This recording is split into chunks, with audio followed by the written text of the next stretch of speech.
in terms of poverty, like one of the things that I used to think growing up, that poverty is a zero-sum game, meaning that there is always going to be people poor. But I think that has changed for me after working with FEA.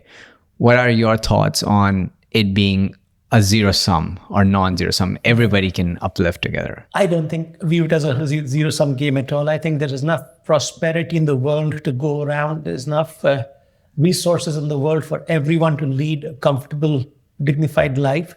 The key issue and the number one thing that's lacking in the North Indian context, because I'm limited to that area of operation, is simply quality education.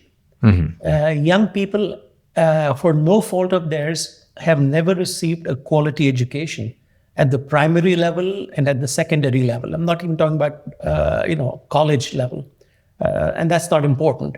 But the early education is just of such an abysmal quality that people have no hope of breaking the cycle of poverty that they were born in. So it all boils down to the quality of early education. As I gain more understanding of India's development so we have been over 75 years of freedom. That has been one thing that has not changed, is the really lack of education for the masses. That's right. Unfortunately, that is true. This has been widely studied and widely discussed by economists and by academics, that perhaps a massive failure that the Indian state made was early on prioritizing higher education and heavy industry before they built the base. Somebody talked about the Meiji Revolution in Japan, which focused on educating people at the primary level.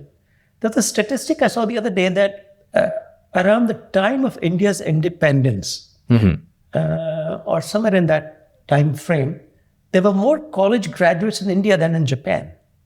And if you look at that number, that's startling. That despite that, I mean, there's no comparison between the average GDP of the two countries. Right.